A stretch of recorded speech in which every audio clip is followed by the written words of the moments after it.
मंगलवार बालेश्वर सहरर सारस्वत तीर्थस्थल तथा व्यासकवि फकीरमोहन सेनापति जन्मपीठ शांतिकानन परिसर में व्यासकवि 183तम जयंती उत्सव और फकीरमोहन साहित्य परिषदर 87तम वार्षिक उत्सव अनुष्ठित हो जाइछि।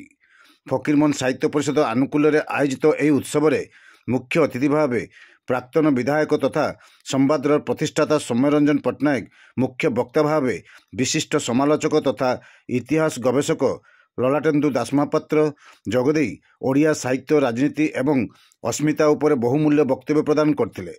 परिषदर सभापति डॉक्टर सुभाष चंद्र पात्र कार्यक्रम संयोजन करथिबा बेले साहित्यिका राशेश्वरी देवी कार्यक्रम अध्यक्षता करथिले। संपादक डॉक्टर रत्नाकर सिंह संपादक विवरण पाठ करथिले।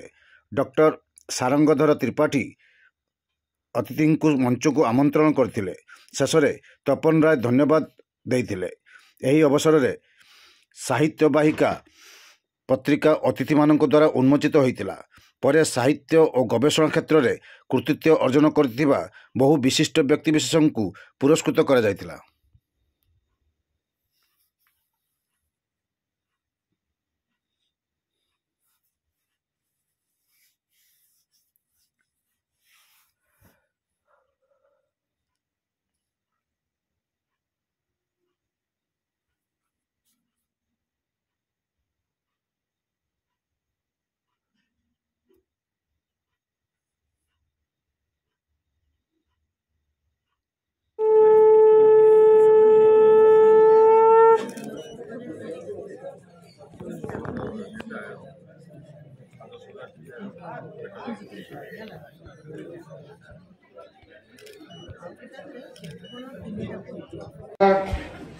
सरस्वती फकीरमोहन प्रथम चलती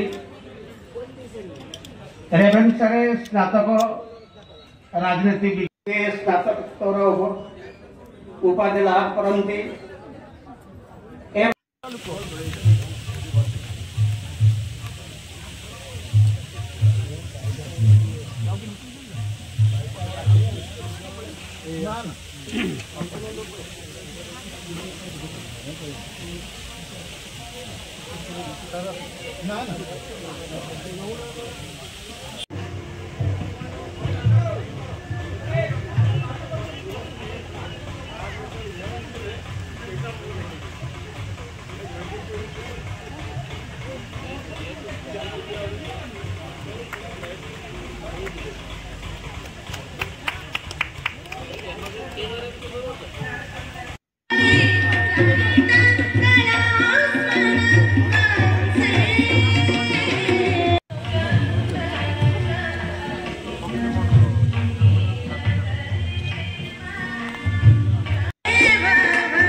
एक भाषा वर्णना अच्छी सीटा स्वर बोलिए से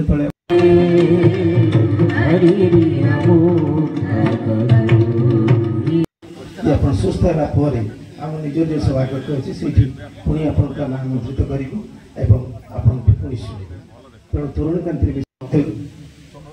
जड़े विद्वान व्यक्ति आप जानते से जड़े चलती अभिलेखागार बाहागर होता एवं आग्रह थिला लेखालेखी चतुर्थ श्रेणी मात्र पाठ पढ़ा।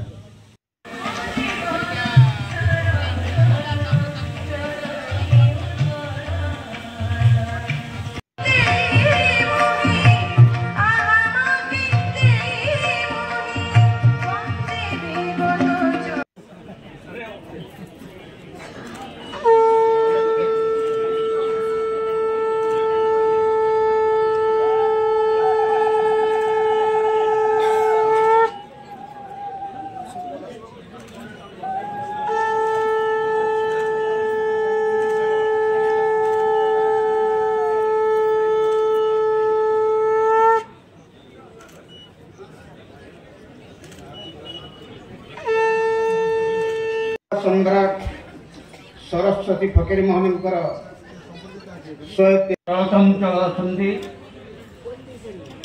रेभेन्सा स्नातक राजनीति स्नातकोत्तर उपाधि लाभ करती।